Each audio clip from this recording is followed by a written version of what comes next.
Bismillahirrahmanirrahim.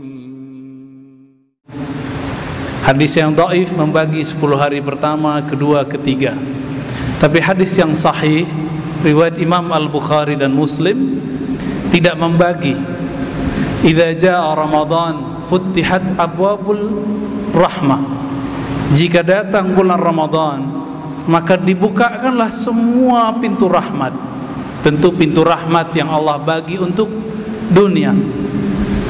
Allah itu dalam hadis Imam Muslim dikatakan inna lillahi mi'ata rahmah. Allah mempunyai 100 rahmat. Satu rahmat Allah bagi mulai dari awal penciptaan alam semesta sampai akhir kiamat nanti. Maka rahmat itu terkumpul banyak di malam ini, terkumpul pada siang-siang Ramadan. Maka disebutlah futtihat abwab, dibukakan pintu-pintu, bukan satu pintu tapi abwab, plural, jamak dari bab.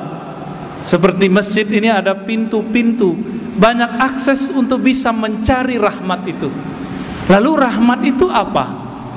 Rahmat itu kasih sayang Allah Subhanahu wa ta'ala. Maka orang yang berpuasa akan gampang tersentuh dengan orang lain yang hidupnya kesusahan.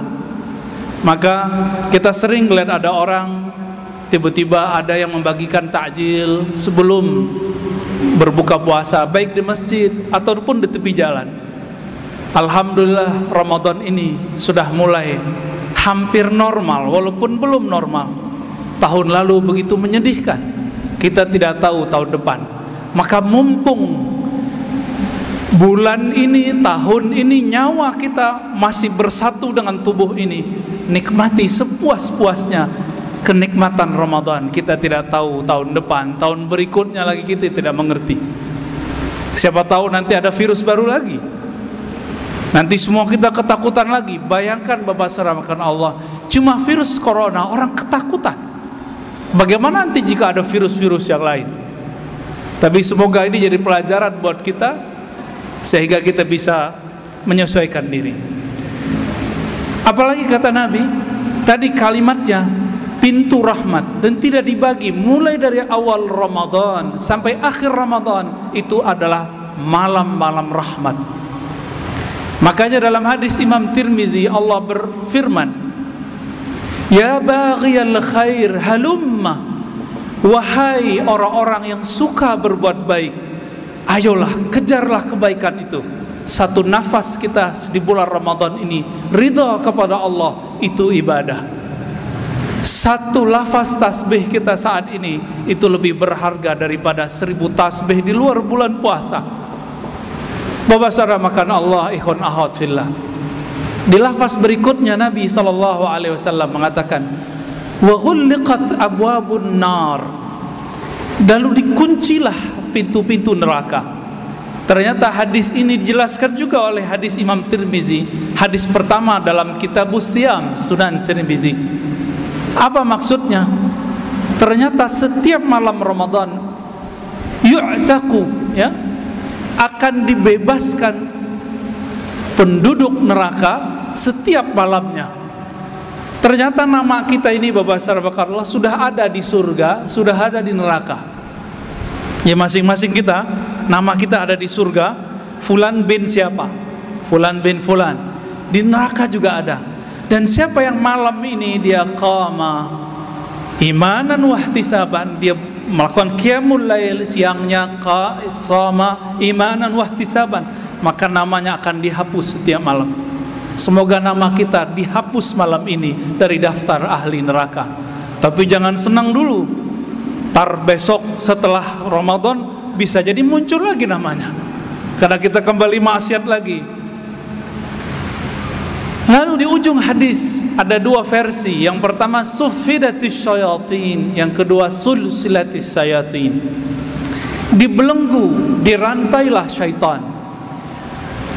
Ada anak muda bertanya kepada saya, kritis, tapi perlu untuk ukuran kita juga masih perlu kita pikirkan. Katanya syaitan dibelenggu, kok masih ada maksiat? Macam-macam lah penjelasan para ulama. para ustadz, para dai. Orang lupa, hadisnya ada. Apa kata Nabi? Inna syaitan yajri. Syaitan itu mengalir pada tubuh anak Adam, ya, majrad dam, pada pembuluh darahnya. Maka dalam potongan hadis selain Nabi mengatakan fadayyiqu, maka sempitkanlah, lemahkanlah majari, aliran-aliran darahmu yang merupakan tempat aksesnya syaitan. Ini yang sering saya ulang-ulang di beberapa kajian di luar, bahwa syaitan itu pernah meminta izin kepada Allah, ya Rabb, izinkan aku menembus kolbunya manusia. Apa kata Allah? Tidak.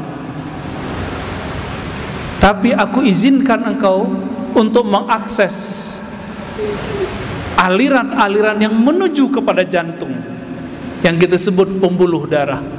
Maka di mata ini ada setan, Pak. Di telinga ada setan. Di lidah ini ada setan. Di perut ada setan. Di bawah perut apalagi setannya tambah banyak.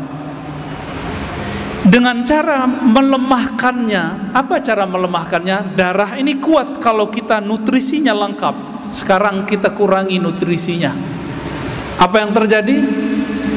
Tempat syaitan itu berakses, berakselerasi, berbuat, itu tempatnya lemah, maka dia tidak bisa apa-apa. Itulah maksudnya wasufidati syayatin, syaitan dibelenggu.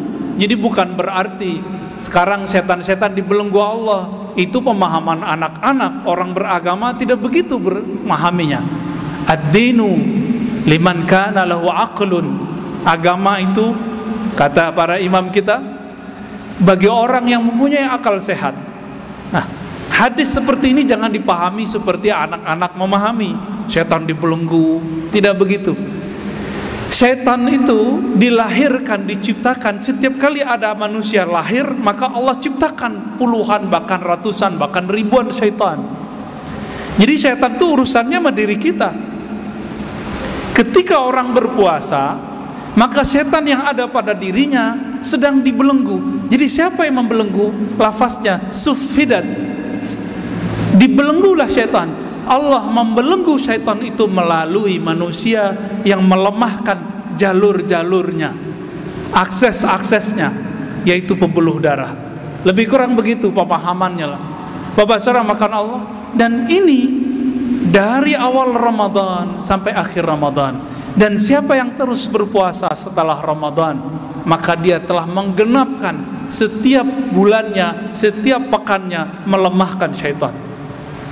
Tapi hati-hati, di sini ada yang disebut oleh Imamuna Abu Hamid Al-Ghazali, sahib Ihya Ulumuddin. Apa kata beliau?